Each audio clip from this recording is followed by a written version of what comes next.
have a formula for mental health.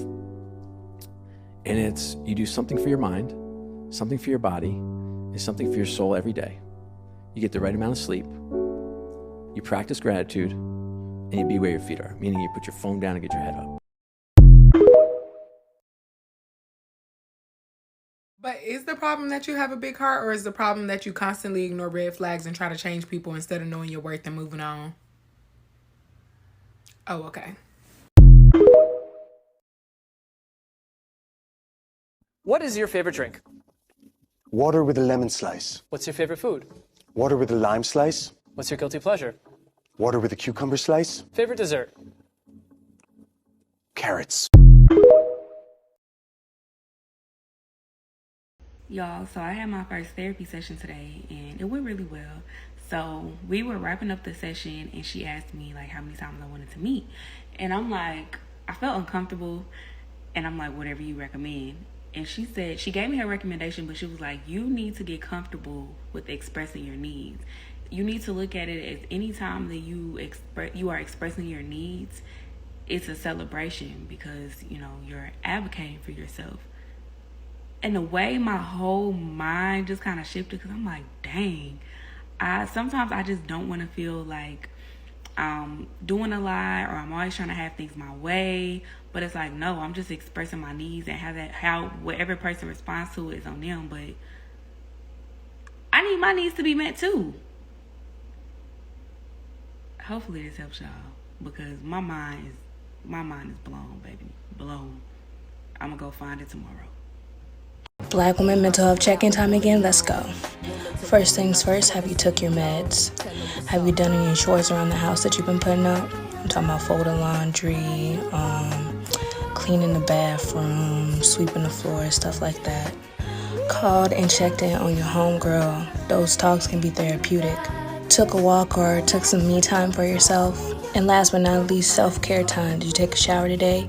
You got up out of those PJs? Did you eat something? It ain't gotta be big. I know sometimes it's hard to keep food down. But if not, I suggest you do. There's still time, baby. I'm rooting for you. Have a good day.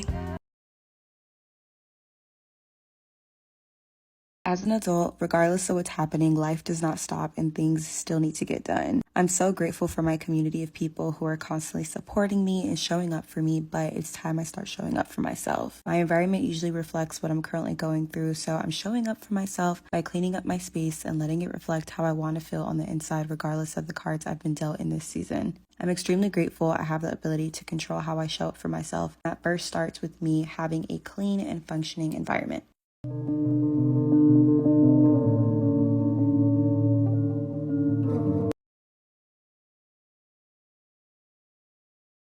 And I always say one thing when it comes to Instagram. If anything triggers an emotional reaction, block it, mute it, get rid of it. It's just too much information. And if you think about it, it's a feed. So you have to be cognizant about what you're feeding your mind. Like the amount of people that are muted on my Instagram is actually wild. I should be following 0 people with the amount of people that I have muted. First of all, every single one of your notes are muted. And if I just follow you and you post a note and I see it, automatically muted. Half of your Instagram stories are muted. I don't need to know what you're doing every day. I barely see you in the real world. I most definitely don't need to keep tabs on you every single day on Instagram. Like, yes, I want to be connected with you. Like, of course. Instagram's the new LinkedIn. We've already talked about this. But I don't want to see your shit every day. And I don't care what you're doing every day. So yes, you are muted. Sorry. Bettering myself for myself by myself. Day 19. I'm writing down my goals. I'm repeating them aloud. I'm getting a head start to making the year 2024 my best year ever. I'm working toward becoming the woman of my dreams. I have spiritual and personal goals. Achieving my goals is so personal. I'm not trying to race nobody. I don't want to get ahead of anyone. I'm in my own lane. I have a point to prove to myself. I deserve the best version of me. I deserve to heal and overcome. I make sure I date it so I can think back to this very day and smile. Take time and write down your goals. You deserve it. I got a fun fact for you. When you really start healing, like when you really be doing that deep work, that's when you realize that you're not really that good of a person, because technically none of us are. Like when you really healing is when you really realize, God damn, I'm really a judgmental bitch. I ain't got no boundary. I don't know what I want. I'm showing my own personal cards a little bit, and that's the reason why healing is fucking annoying, but it's worth it in the long run, because you get better. You get better. It don't seem like it, but you do. Mwah.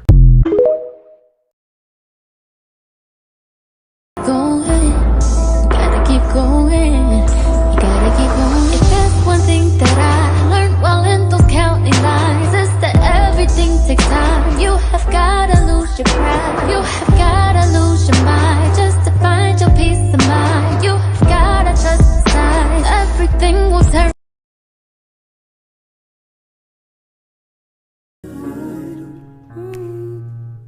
I got a little something for you, but here's what I need you to do. Listen closely and follow my rules. Only speak when I'm talking to you, yeah. In order to truly heal, you do need to avoid the triggers that keep pulling you back. Sometimes you do need to change your playlist. Sometimes you do need to change the way you interact with others, especially when you're in a season where you're trying to figure out, who am I really? Here are a few things I stopped watching for my own mental health. I'm going to start this off with true crime and all things true crime related, even the movies based on true crime. It's too much, it's disturbing, and I've never felt good after watching anything like that. I don't even know why I was watching it, honestly. I had been watching it for a long time, and it had become so normalized. After the Dahmer thing, something in me was like, this is crazy, and I just need to just not even participate. I don't want to know. I'm sorry that it happened, but it's not good for me. Next, Black people being murdered by the police. I cannot watch it. It's very traumatic for me, and it's very hurtful. It's a very real thing, and I know people like to act like slavery is such a long time ago, but guess what? This whole system is based off slavery, and I would equate watching this to how Black people must have felt when they watched the lynchings that happened and took place. And I know it seems like a little dramatic, but I really don't think so.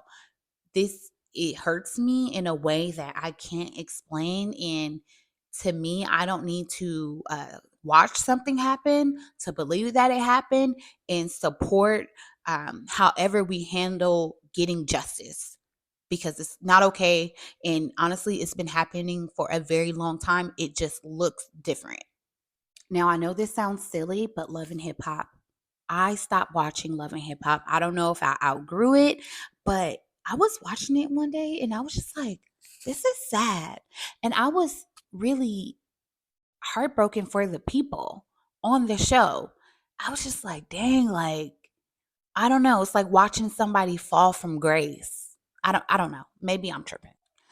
Okay, this one might sound silly too, but I stopped watching horror movies. Anything demonic, eerie, unnatural, like it's just too much for me. And I started thinking, like, what is going on in people's heads that they're able to put this stuff out? Also, I'm a dreamer. I think that's really important to say, because my dreams be wild after watching those type of movies. So yeah, I just stopped watching them. I think I was only watching them because everybody else was watching them and I didn't want to not be part of the conversations, but it's not worth it. Here's a bonus round. I unfollowed the Shade Room. Again, I think it's something I outgrew, and I just feel icky when I'm reading the stories now. It's not fun anymore. Here's the deal. Life is already complicated and hard enough without me adding all of this type of stuff in my downtime. So I just want to watch fun, loving things. I guess this is 30s because I'm done with the drama and trauma, okay?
To mentally ill Black girls who feel alone, I want you to know that mental illness doesn't discriminate.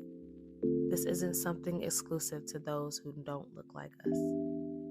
I want you to know that you don't have to show up as the strong Black woman all of the time. Actually, you're never obligated to do so. Please take the cape off. Most importantly, I want you to know that you are not alone. I see you. I am you. I know your days are dark and your nights long. They consist of unsuccessfully trying to turn off your brain while it convinces you to believe all of your irrational thoughts, especially the ones telling you that the only relief you'll get is through death. I am familiar with the periods of loneliness and paranoia that creep up unexpectedly. Suddenly you feel that it is impossible for anyone to like or love you, and you are certain that everyone who claims to do so is only pretending so that you stay here. You feel they'll be better off without you and won't notice your absence. Or worse, maybe they'll enjoy the release of your presence. There are days when you look in the mirror and see a face you no longer recognize staring back at you. Your eyes, so glossed over and sad, obviously belong to someone else. Your nose is suddenly misaligned. Your high cheekbones have sunk in slightly. Your lips are no longer full, and suddenly your melanated glow has faded to a pale hue. Who are you? You likely ask yourself, sometimes out loud. Guilt, shame, exhaustion, fear, confusion, defeat, hopelessness, all emotions that regularly plague your mind. The highs are impeccable but sometimes dangerous, and the lows are debilitating and life-shattering. You feel crazy, like you're losing your mind. Some days there seems to be no fight left in you to try and cling to the last bit of reality that is slowly gripping from your grasp. It feels like it would all be easier if you just let go and see. Just see if there's truly peace on the other side of this. But you continue to fight for your sanity. And despite all of this, you find a way to make it through to the next day, and the next day, and then again today. You're not broken, and neither are you crazy. You're not unworthy or unlovable. You're not a burden. You're not too much. You're not lazy or pitiful, and whatever else the world is trying to get you to believe that you are. The truth is, you have a clinical, significant disturbance in your cognition, emotional regulation, or behavior. It is okay to call your illness by its name and acknowledge your thoughts, feelings, and lived experiences.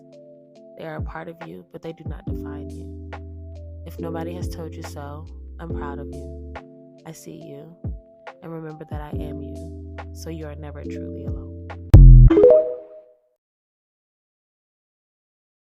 Hey y'all, it's Dr. Ken. So did you know that being a strong, busy woman can cause you to have physical illnesses?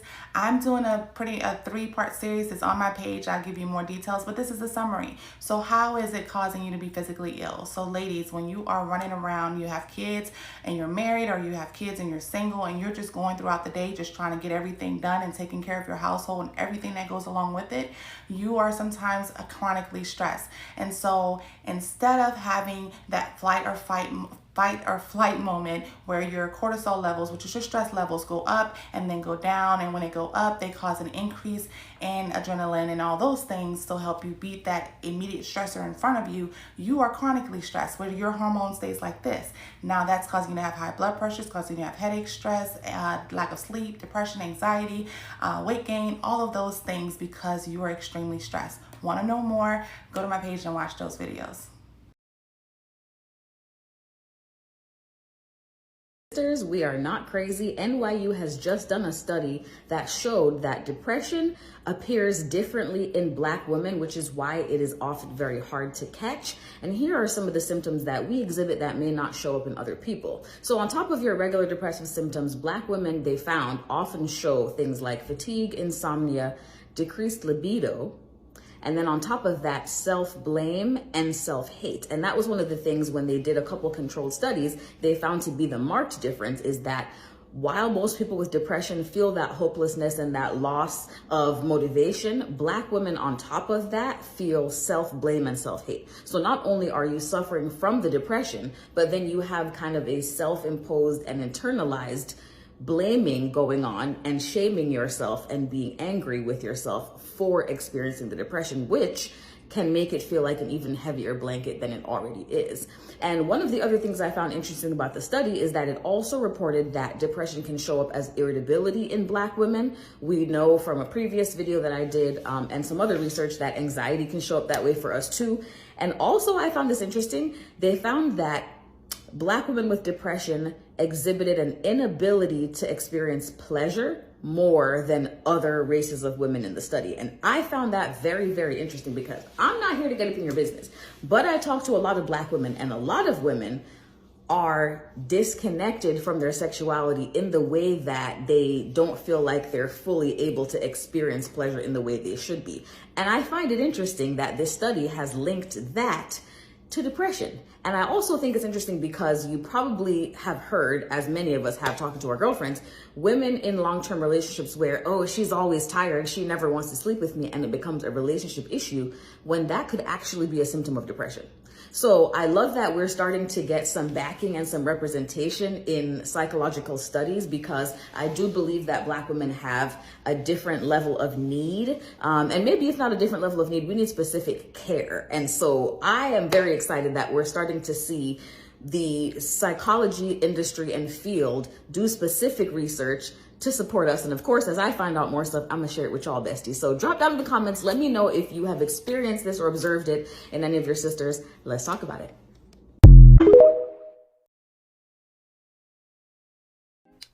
I'm gonna say something that I may lose a few of you, but I'm prepared. So I saw an article that said Black women are dying in education and America needs to do something about it. And I will say, Black women need to do something about it, not America. We know who America is. We've always known who this country is. They're not going to change for us. They're not going to change because we're dying. They're not going to change. Listen, the maternity death rate for Black women is high. It's high everywhere, and America's not going to do anything. We know this. So yes, Black women are dying in academia, but America, it's not America's problem to solve. It is our problem to solve. We as Black women have to divest from Black excellence and divest from being seen as exceptional and magical to people who do not see us as humans. That is on us.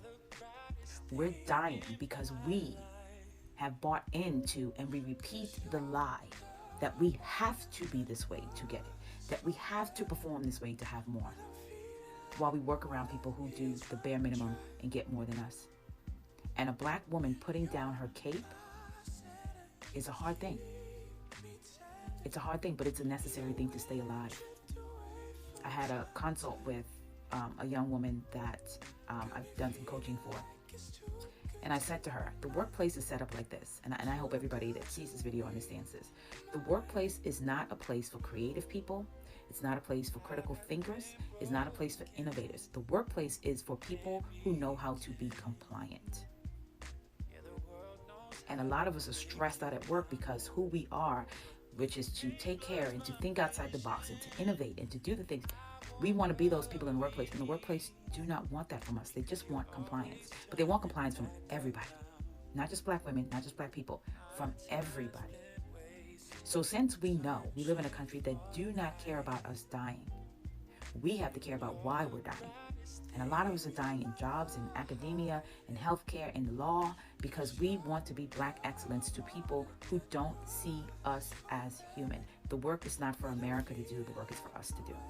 We have to divest from Black exceptionalism, not from who we are as people, but from this need for it to be displayed to people who don't see us as human. That's an inside job. It's an inside job, and the quicker we divest from it, the better, the safer, the happier we will be. Because the people, when Vonda and I first started out doing this work, she said to me, she says, Tammy, I don't understand, because Vonda's book was dealing around DEI. Dump DEI was Vonda's first book. And she was exploring the pay wage gap, particularly for women, but especially for Black women. And she said, I just don't understand why this still exists. And I said, it still exists because the people that have the ability to change it do not have empathy for us. You are working yourself in the ground for people with no empathy. They don't have empathy for you. So they're not going to change anything for you. So this is not an America problem to solve. This is an internal job. This is for us to solve. We have to really divest from wanting to be Black excellence to people who don't see us as human, for people who don't have empathy for us and our struggle and the lives we have lived. If they don't have empathy for you, they're not going to solve anything for you. This is an inside job. So the job is not for America. The job is for us.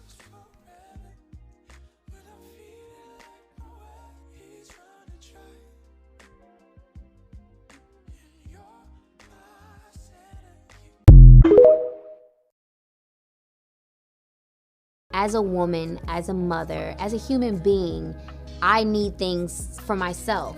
Mental health is extremely important to me. I feel like that's why we experience so many crazy things in this world, because people are not willing to acknowledge how important it is to be healthy here. The focus is always other places, and me personally, I've struggled in the past before, especially becoming a mom and realizing that I'm in charge of these human beings' existence, and what if I make the wrong decisions, and am I losing myself in any of these new things that are happening for me?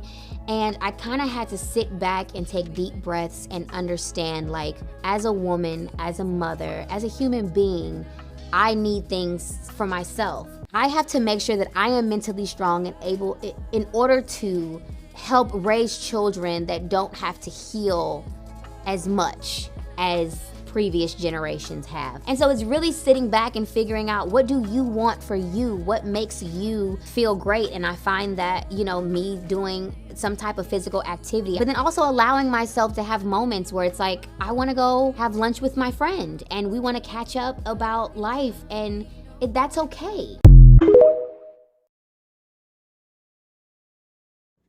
If you're a Black person, the relationship you have with your mom might be affecting you in some ways that you thought were normal or cultural. Let's get into it. A mother wound is considered having a mom that either was not there, either absent or passed away, or not emotionally attuned or available to you. And this can show up in Black men and Black women in different ways. Number one is the facade of perfection that comes from the mother wound. So in Black women, this shows up as trying to be the perfect spouse, perfect wife, perfect mom, perfect sister, perfect friend, perfect employee. Because often mothers that are emotionally unavailable, Black mothers are emotionally unavailable, that typically is because they're chasing that same patriarchal facade and that standard. So you're so busy trying to be a perfect version of all of these things that you end up emotionally unavailable to your children. And in Black women, we mimic that behavior and try to be perfect and also end up possibly emotionally unavailable. In Black men, this is why sometimes the standard is so high of picking a Black woman to be with. And you hear Black women say, oh, you want me to be like your mom, because that mother wound in him has him looking for that same perfection that his mom was trying to achieve. One of the other things that this shows up as is emotional mistrust. So if you had a mom that was always like snapping out or blowing up or whatever, what happens is you don't feel safe to trust her with your emotions because she can barely control her own emotions. So that can result in being emotionally shut down or not knowing how to create emotional boundaries in situations or in relationships, right? You can have anger that you don't know how to control, tears or anxiety that you don't know how to control, or you have a hard time trusting people with your emotions because that base was not solid. It also has relationship impact. So things like jumping into relationships that make you feel emotionally validated or needed. Again, Black women getting into situations which he needs me. It's a potential situation I can fix him, or Black men finding women that can fix you because you still feel that need for validation, right? It can show up as having anger when situations are not resolved fast enough. We see that happen in both Black men and Black women. That's why in Boondocks they said nigga moments, right? Someone steps on your shoe, they don't apologize fast enough, now you're about to pop off and fight. We see this happen all the time. Also, being overly critical of people is something that comes from a mother wound. Think about it, right? Being emotionally detached or being emotionally burned out, right? So in my next video, I'll talk about how you can heal that, but it is important to recognize that if you had a mom that was absent or emotionally unavailable, some of your patterns in how you think or deal in relationships may not be healthy, but that's just the first step. Once you realize it, you can start to heal.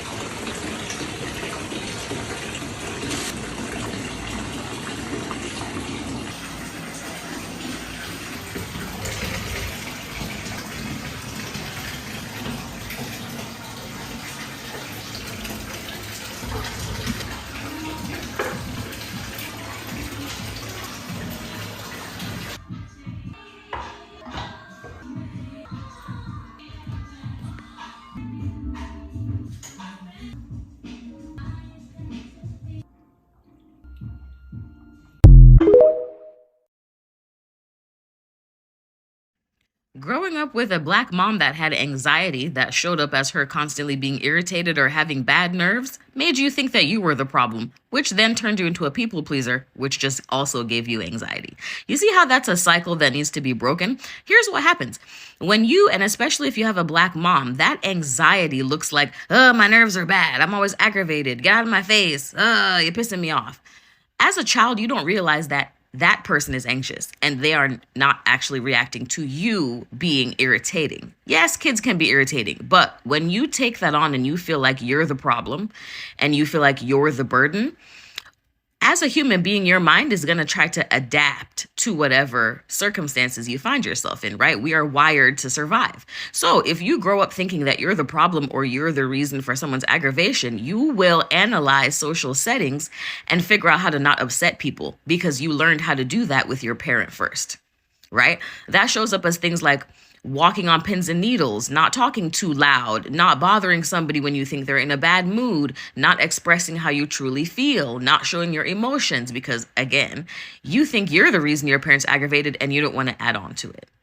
Well, when you learn how to do that, you then do that at work. You do it in your relationships. You do it with other family members and even your friends. You don't show up as your authentic self because you're trying to please everyone and make sure that they're not upset, because you're acting out a pattern that you learned very young. The problem is, like Abraham Lincoln says, you can't please all the people all the time. So ultimately, you will spend all of your energy trying to please people. You'll realize that they're not pleased, which is then going to make you bitter, angry, and resentful. And eventually, after feeling that bitterness, anger, and resentment, after a while, it just starts to drive down your self-esteem and your self-worth, because you can't figure out, why can't I please all these people? Baby, because you were never designed to. You were never designed to please all these people. Your mama, your daddy, your husband, your wife, your children, your boss, at some point may or may not be happy with you. They may not agree with what you want to do. They may not agree with what you need or your decisions. That is okay. That is part of being a human being. It's not letting people down. It's being yourself. Work to the capacity you can work. Entertain people to the capacity you can entertain them. Do things that you want to do. Quit saying no to shit you don't want to do, right? Because all the people aren't going to be pleased anyway. So wouldn't it make more sense just to make sure that you are pleased and that the people you actually care about are reasonably okay? Because they're not going to love everything.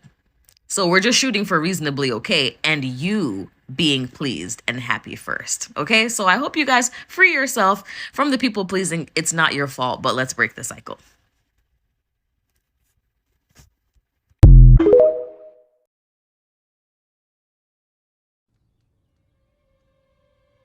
Shut up, it is not. Yes, it is. No, it's not. Yes, it is. Bimo, I love you, but you don't understand comedy. Maybe it's just not funny. This is funny, and I'm gonna prove it! You are? Yeah, I mean, I'm pretty bored, and this is really funny, Bimo. So me and my sister Jay have been having countless conversations, and one topic that pops up is, what is an acceptable Negro female? What is an acceptable Black woman based off of society standards? And based off of the fact that there are a bunch of men on this app that are threatening this woman's life, talking about she needs to move because her attackers, homeboys, are going to retaliate against her and her son. It just clicked. Violence against Black women are going to continue to increase, and it is going to escalate. The fact that there are men who are bold and brazen to come up on social media to say that Black women deserve to die and that all Black women should be killed on sight. This should be a heightened level of concern for all Black women living in the United States. So to answer my sister's question, what is society's acceptable Black woman? A dead Black woman. Because apparently Black men and everyone else has a problem with Black women just living their lives, minding their business. And if this does not bother you, I don't know what will.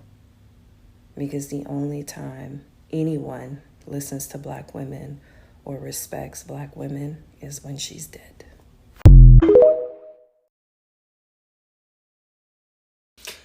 Alrighty, y'all. Tonight's gonna be a little bit different. And I apologize for the tears. We got some stuff to unpack, and hold on, y'all. This case I'm about to unpack, it hits home on a personal level.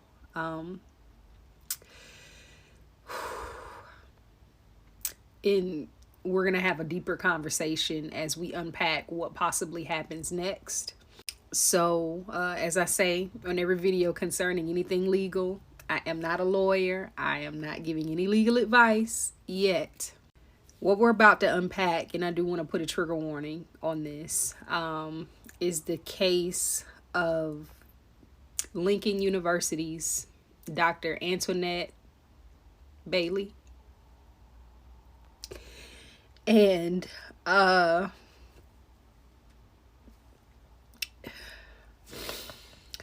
say on my page all the time, I love everybody over here, whether you white, black, blue, purple, no matter race, religion, sexual orientation, creed, everybody is loved and welcome over here. But I want to do this a little bit special.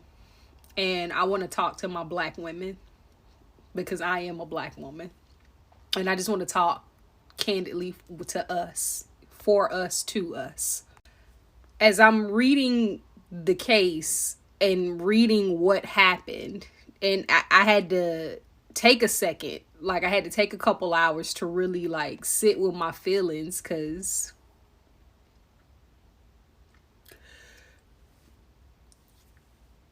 the main thing that is just like always gonna be a hard pill to swallow is like, we deserve to be here. The shit we put up with,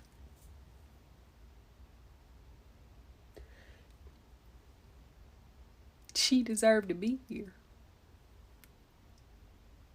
She deserved to be here.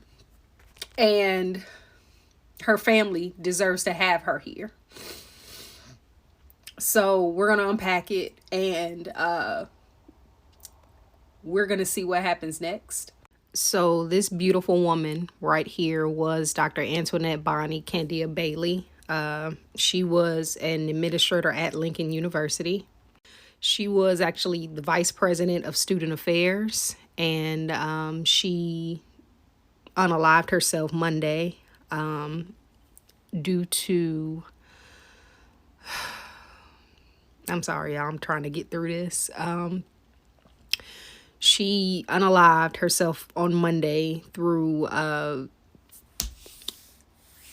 alleged racism and bullying tactics by hands of the president, allegedly. Dr. Bailey wrote that she was intentionally harassed and bullied, and after receiving a poor review evaluation, when she asked for help, Mosley ignored requests, failing to respond to emails, or when face-to-face danced around the topic. I'm sorry, I'm trying my best to get through this. Now, I know the main question is going to be, can the president actually be charged at least in a criminal or civil case, in any event if her family decides to take it a step further? There is a possibility criminal charges or civil could be filed. Let's unpack it. So currently under Missouri, or the state of Missouri, under the law, the offense of involuntary manslaughter in the second degree occurs when a person acts with the criminal negligence to cause the death of any other person. So essentially all of this, it is contingent upon the state. In the event if the state decides to file criminal charges, it is a possibility. And if her family decides to file civil, that is an option as well. It's just a lot, y'all. The most heartbreaking thing is she deserved to be here. And the shit she had to put up with. Why? Just why? Like, and I say this from a personal experience, you know, as a black woman who's been in corporate spaces. The shit we have to put up with. The hurdles we have to jump through, the amount of passive aggressiveness and microaggressions that exists in the corporate space, the shit we have to put up with on top of being superwoman already, is mind-boggling. Anybody would break. But we're going to stay on this, mainly because he is on administrative leave, and I want to see this through. To see that she gets justice, because she deserved to be here, as we all do. We all deserve to be here. And just like black men deserve to grow old, so do we.